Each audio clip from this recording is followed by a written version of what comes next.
एक नया इतिहास लिखेंगे। नमस्कार मित्रांनो, हे आहे लोकजागर इंडिया आणि मी आहे डॉक्टर अशोक राणा।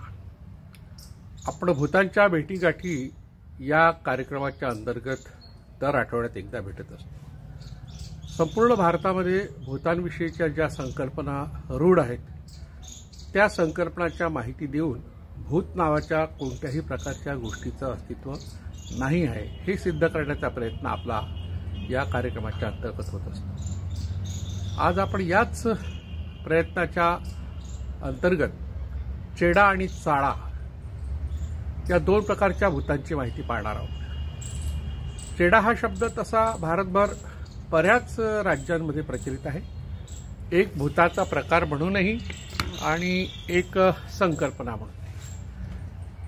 पण चाळा आपल्याला माहिती नाही। चाळा ही जी संकल्पना आहे ती प्रामुख्याने कोकणामध्ये आहे। म्हणजे भूतांचे जेवढे प्रकार कोकणात आपल्याला आढळतात त्या प्रकारच्या धारणा आढळतात त्या इतर भागात आपल्याला आढळत नाही, महाराष्ट्रात नाही, महाराष्ट्राच्या बाहेर सुद्धा नाही। हा चेडा काय प्रकार आहे, त्याबद्दलची कोणती माहिती उपलब्ध आहे ते आपण थोडक्यात पाहूया। तर हा जो चेडा आहे त्याबद्दलची कल्पना अशी आहे की एखाद्या व्यक्तीचा मृत्यू झाल्यास त्याच्या अंत्यविधीत वापरलेला जो जीवखडा असतो, म्हणजे आपण पाहतो अंत्यविधीमध्ये जेव्हा दहन केलं जातं मृतदेहाचं तेव्हा त्यांच्या कुटुंबियापैकी प्रामुख्याने मुलगा किंवा नातू किंवा इतर जवळचे नातेवाईक हे आपल्या खांद्यावर एक घडा घेतात पाण्याने भरलेला आणि त्या पाण्यामध्ये खडा टाकतात। शेवटी ज्या काही 7 प्रदक्षिणा असतील आणखी काही असतील ह्या संपल्या की तो घडा फोडून टाकला जातो, खाली फेकला की तो फुटतो। त्यातून जो खडा निघतो त्यात त्या मृत शरीराचा किंवा मृत व्यक्तीचा आत्मा असतो असं मानलं जातं, त्याला जीवखडा असं म्हणतात। तर हा जो जीवखडा आहे तो घेऊन तांत्रिकाच्याकडून आपण तो सिद्ध केला तर त्या खड्यामध्ये मृत व्यक्तीचा आत्मा असतो अशी समजूत आहे आणि सिद्ध केल्यावर त्याला चेडा असं म्हणतात। आदिवासी जमातींमध्ये सुद्धा पूर्वी असा चेडा सिद्ध करून आपली कामं त्याच्याकडून करून घेण्याची पद्धत होती असं म्हणतात। आदिवासी लोक गावाबाहेर राहत असत, त्यामुळे गावाच्या वेशीवर हा दगड ठेवून त्याची पूजा केली जात असे। आजही चेड्याची पूजास्थानं गावाच्या वेशीवर दिसतात। तो पूजनीय आहे, म्हणजे एक ग्रामदैवत म्हणून त्याचं स्थान लोकजीवनात आहे हे यातून स्पष्ट होतं। कोकणातील गावराहाटीत गावातील सर्व दैवत ग्रामदेवतेच्या अधीन असतात असं मानलं जातं। म्हणजे जेवढी काही दैवतं असतील त्या दैवतांच्यावर नियंत्रण ठेवण्याचा काम ग्रामदैवत करत असतं, पण ग्रामदैवत हे अतिशय महत्त्वाचं असतं, इतर दैवत दुय्यम असतात। तर हा चेडा जो आहे हा ग्रामदेवतेचा रक्षक झाला असं म्हणतात। त्याच्या स्थानावर दरवर्षी मिरग, गटारी अमावस्या, वार्षिक त्रैमासिक गोंधळ, शिमगा, सर्व पितृ अमावस्येला कोंब्याचं म्हणजे कोंबड्याला त्या ठिकाणी कोंब्या म्हणतात, तर त्याचं देणं म्हणजे कोंबड्याचं देणं दिलं जातं। चेड्यासारखा चाळा हा एक भूत कोकणात प्रसिद्ध आहे। त्याचे अनेक प्रकार असून त्यापैकी खुनी चाळा हा अधिक प्रचलित आहे। एखाद्या व्यक्तीचा विशिष्ट ठिकाणी खून झाल्यास त्याचा आत्मा त्याच ठिकाणी बांधला जातो अशी समजूत आहे। अशा चाळ्याला खुनी चाळा म्हणतात। तो चेड्याचा साथीदार म्हणून ओळखला जातो।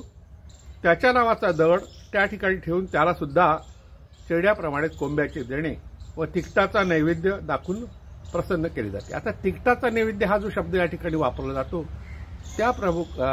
तो शब्द मटणासाठी वापरला जातो, कारण मटण तिखट असतं। चेड्यासारखाच हा जो चाळा आहे हा अतिशय महत्त्वाचा आहे। तर ते ग्रामदैवत आहे हे यातून दिसून पडतं, पण त्याची ओळख एक तामसी दैवत म्हणून आहे। गावाच्या भूतावळीत त्याचा समावेश असून वेताळ, देवचार किंवा भूतनाथ यापैकी कोणत्या तरी एका दैवताच्या अधीन तो राहतो अशा प्रकारची एक धारणा आहे। कोकणात वायंगी नावाचं एक भूत आहे म्हणजे मानलं जातं, तसं भूत नसतंच पण ह्या सगळ्या आपल्या समजुती आणि धारणा आहेत, आपल्या सोयीनुसार आपण त्या बनवल्या आहेत. तर त्यात वायंगी नावाचं जे भूत आहे ते विकत घेतलं जातं आणि आपल्या शत्रूला मारण्याकरता त्याचा वापर केला जातो, असा एक समज त्या ठिकाणी आहे. दुसरी गोष्ट, तो वायंगी नावाचं भूत जो आहे तो इतरांकडून, शत्रूच्या घरातून काही संपत्ती आणतो आणि ज्याने त्याला विकत घेतला आहे त्याला तो देतो. म्हणून त्याला विकत घेण्यासाठी जी बोली लावली जाते ती फार मोठी असते, बरेचदा लाखाच्या वर असते. ज्याच्याकडे लाखो रुपये आहेत अशी व्यक्ती हा वायंगी नावाचं भूत विकत घेतं, अशी समजूत आहे. विचित्र समजूत आहे, पण आहे. तर असा हा जो चेडा आहे तो सुद्धा वायंगी भूताप्रमाणे विकत घेतला जाऊ शकतो, अशी समजूत कोकणामध्ये आहे. त्याला एक शक्ती तत्व म्हणून स्थान असून त्याची शक्ती अफाट, अचाट आणि विध्वंसक आहे, अशा कथा कोकणात प्रचलित आहेत. महाकालीचे दैत्य असुर व राक्षसांशी युद्ध झालं तेव्हा तिच्या मदतीकरता आपले शक्तिशाली सैन्य पाठवलं होतं. त्या सैन्याला चेडा असं म्हणतात. युद्धानंतर महाकालीप्रमाणेच विश्रांती घेण्याकरता लहान लहान दगडांमध्ये ते सगळे सैन्य विसावलं, अशी समजूत असून त्यांना चेडे गोटे म्हणतात.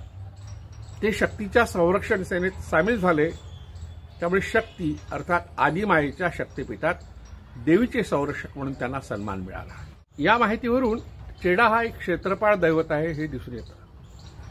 पण ज्याप्रमाणे अनेक क्षेत्रपाळ दैवतांचा समावेश भूतांच्या यादीत आहे तसा हा चेड्याचा सुद्धा आहे. शक्तितत्व म्हणून मानल्या गेलेल्या चेड्याला शिवाची विध्वंसक शक्ती म्हणूनही मानलं जातं. त्याचा कोप झाल्यास एका क्षणात तो अख्खे गाव नष्ट करू शकतो, अशी समजूत आहे.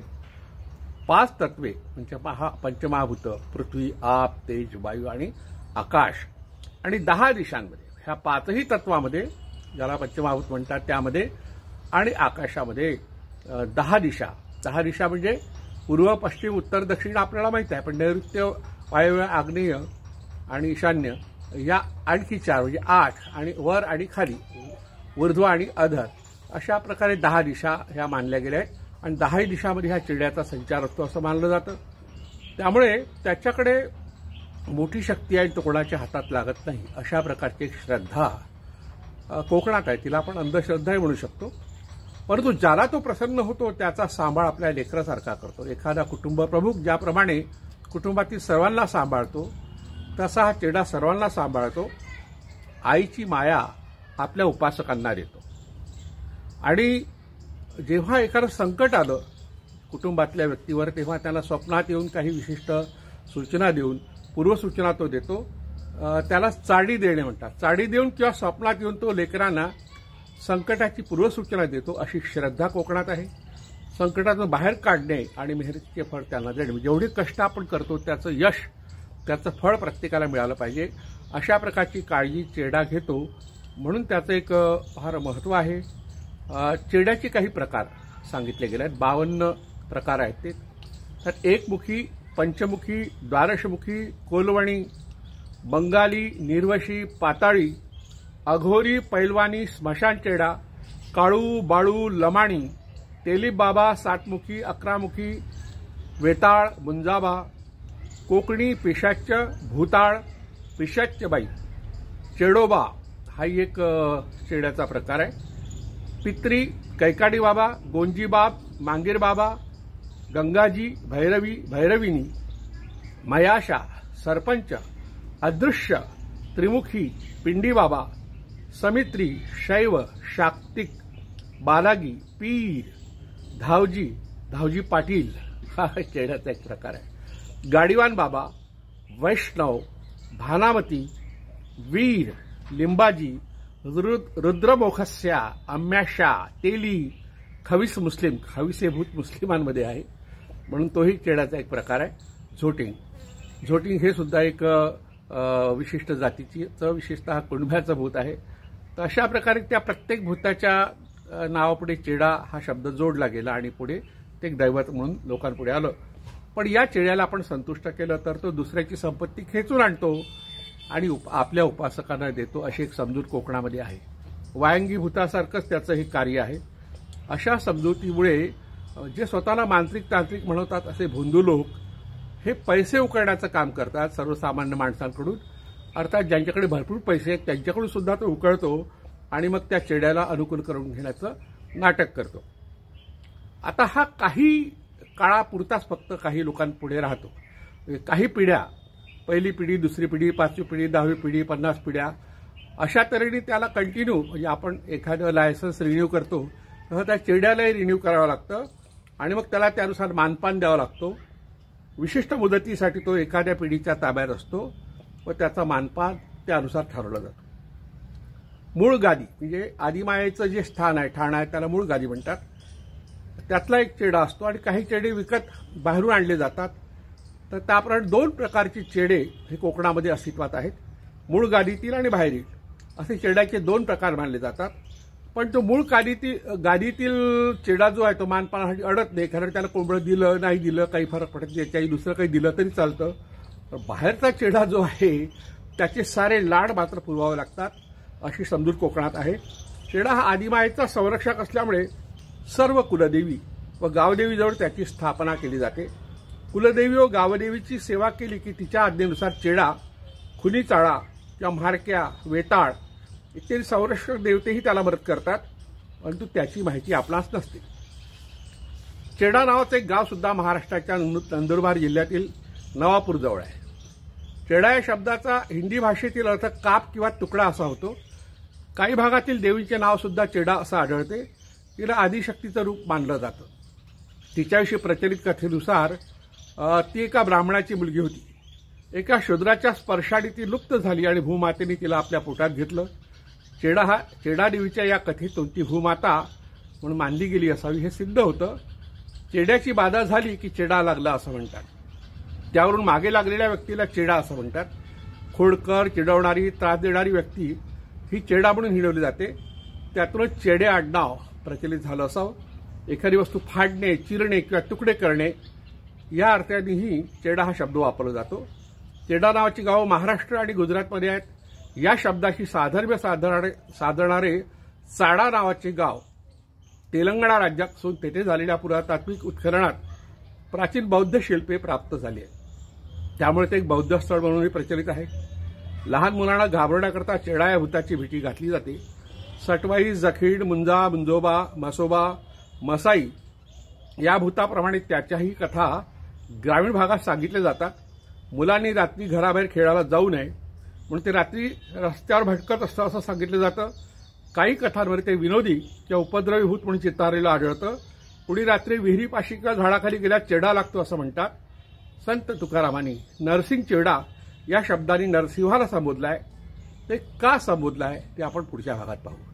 धन्यवाद. यही मेरे देश का कल है.